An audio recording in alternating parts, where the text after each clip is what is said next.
Hi, thanks so much for tuning in. You're watching BQ Prime, and this is an earnings conversation. We're joined by the management of NMDC.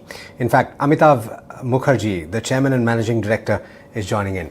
Thanks so much, Mr. Mukherjee, for taking the time. Let's start with the most important question. Of course, steady quarter for NMDC. So what can you tell us about how this fit in with your expectations? And I think the context here is how that plant in Chhattisgarh was expected to pan out, as the rains would normally have played spoil sport, right? Yes, this has been the best quarter ever, Q1 ever. Not only Q1, if you take Q1, Q2, Q3, this has been the best quarter ever. Leave aside the Q4. So it's been, and even in monthly performance, the April, the May, the June, they have been best ever performance, both in terms of production as well in terms of sales.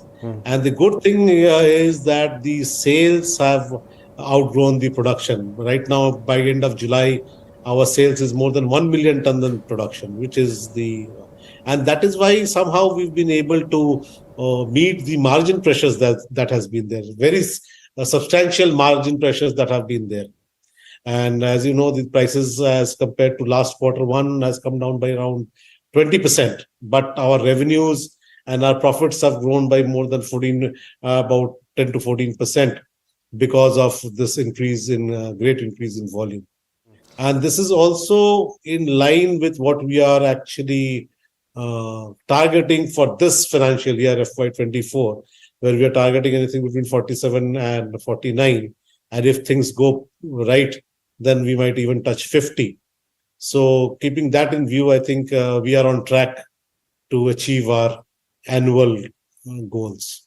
Interesting, because in the last conversation you had with us, you were talking about 46 to 50. So you've moved up 1 million tons, at least on the lower side, which is sounding quite positive. But I'm actually curious, if I look at the global picture and I look at the prices of iron ore, LME, it's been subdued. So what is driving that demand in India? Well, I think the quality of ore that we produce will always have a huge demand. This is one of the best quality of ores we produce in Belladilla.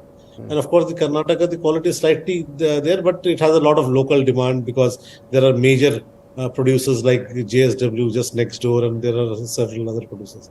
So we have never been short on demand. And as you can see that our dispatches has been 1 million ton more than our production in the first 4 months. That in itself speaks volumes of the demand. Yes, the margin is determined, the prices are determined with the market, and as of now, there are some huge margin pressures. It has been there since Q1.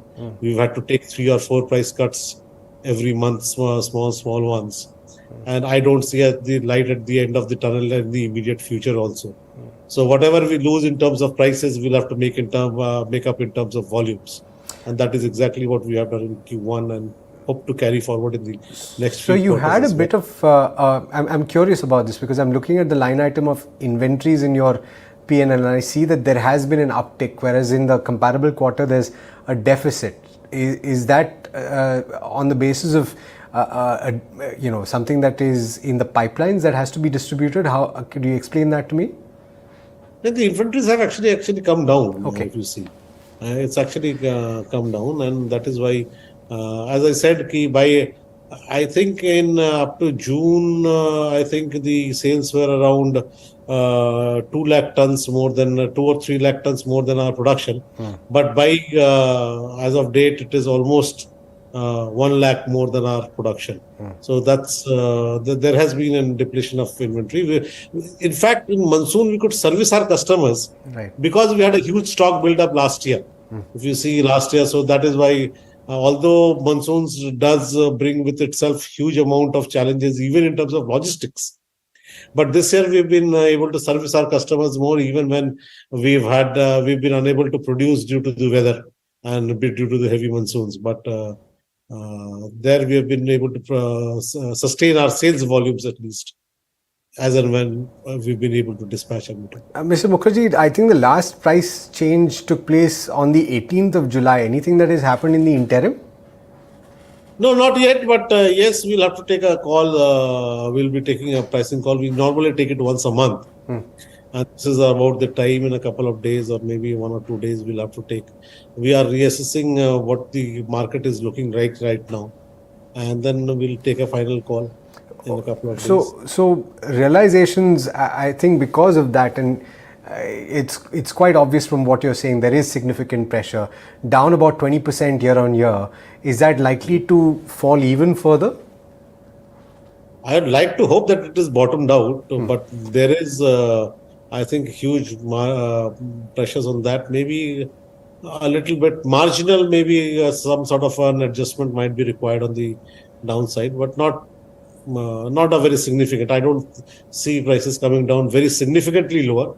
But yes, there are pressures, and we'll have to. We are just now reassessing what the market is, and we'll take a call in a day or two, or maybe a few hours. Okay. Any downside risks to your guidance of 47 to 50 million tons for the year? No, actually, what you see, why we are so optimistic about that is 3-4 factors. One is our Kumaraswamy mines in Karnataka. Now that was a 7 million ton mine. We have got all the approvals for 10 million ton except for one. I think the environmental clearance has also come, so we should be able to operationalize it somewhere around October. Our 2 million ton capacity expansion project that is in Bacheli in Chhattisgarh, that we should be able to commission in end of September. We also hope to start 365 days operations by first week of January. And there are a couple of mines which were working 2 shifts because of lack of manpower and lack of equipment. And we wish to make them into 2 mines at least to 365 days and 3 shift working. So if we take all these together, I think coming up to 48, or even if we are able to prepone any of these even to up to 50, would not be something that can be sort of said to be impossible. It is all doable. Let's see how much we can get there. Okay. How much we can prepone these and increase our volumes. So you mentioned a couple of plants, Mr. Mukherjee, but you have significant capex that is lined up. Could you give us a status update on where each of these is laid? Because I think there's also a significant expansion in terms of the pellet plant, right? Yes. If we categorize our investment into 2 parts, the production side and the dispatch side. You see, let's take the dispatch side. So we are building a slurry pipeline that's going to cost us around 4,000 crores. We have to build 2 more, one from Nagarnar to Vizag and one from Nagarnar towards Raipur. So that should cost us around 12 to 15,000 crores. Apart from that, we need to build a lot of intermediate stock yards and blending yards. We have built one at Kumar Maranga, which is near Jagdalpur, but we need to build quite a few of them. So this side would cost us around anything between 30,000 to 40,000 crores in the next 5 to 6 years, because we are talking in terms of from 40 million tons to 100 million tons. We should be capable enough of handling that, right? And the customer base will be diverse. On the production side, 2 screening plants are coming up. If you know, one at Kerandul, which is at the Bailadila sector, and one we have just tendered out for the Dhonimalai sector, which is the Karnataka sector. So these 2 screening plants will cost us around 4,000-5,000 crores. Apart from that, we have new crushing lines and conveying systems, which will again cost us 5,000-7,000 crores. So when in our journey from 40 million ton to 100 million ton in the next 5 to 6 years, an investment of 50 to 60,000 crores has to be incurred in the next 5 to 6 years to reach that stage. Some of it is we are already undertaking, the screening plants, the downhill conveyors, one of the pipelines. Some of them are at the drawing board stage, but in any case, we'll have to execute them in the next 4 to 5 years to reach that 100 million ton. So we have a lot of investment lined up and planned up. So even a conservative estimate, I would think around 50,000 crore over the next 5 to 7 years. Yeah, ballpark estimate, yes. Back of my envelope calculation, yes. 50,000 plus. So if I look at your cash right now, you have about 7,000 crore. And you have been a significant dividend paying entity. Is that going to continue going forward, or are you going to take a call to funnel more money into your capex? No, of course, our first priority would be capex. We are obviously one of the highest dividend paying companies, but we would like to continue to do that. But of course, we'll not like to compromise on our capex. In the immediate term, we are well placed to service our investment proposals from our own accruals as of now. Going forward, we'll have to take a call, but I think going forward, as the volumes increase, so does the cash accumulation does increase. And if so, the entire 50,000 will not be spent in 1 year. It will be sort of 5 to 7,000 per year. So I guess we should be comfortably placed as the volumes grow up, our margins keep going up, and we have a bigger, a greater ability to plow back our cash back into the investments. But do you see margins going up in the current context? The pricing pressure seems to be going nowhere. No, I know the prices now. I think let's hopefully we have bottomed out, and even if there are to be adjustments to be made, it will not be very substantial. I hope that they will be essentially marginal in nature and not very substantial.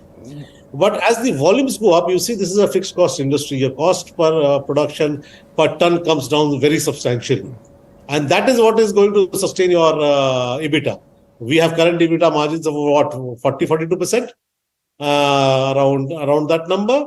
And even if the prices were to come down marginally because of our volumes grow up and our cost of production per unit come down, I think we should be able to sustain that level of EBITDA going forward, even if there is a pricing pressure. All right. So I think we'll touch base soon enough, and we'll figure out what the plan is in a couple of months' time, and maybe you can give me a clearer picture on the dividend side as well. But thank you so much, Mr. Mukherjee, for taking the time. Pleasure speaking with you. Pleasure always. All right, viewers, that was the management of NMDC. Do stay tuned. Lots more coming up on BQ Prime.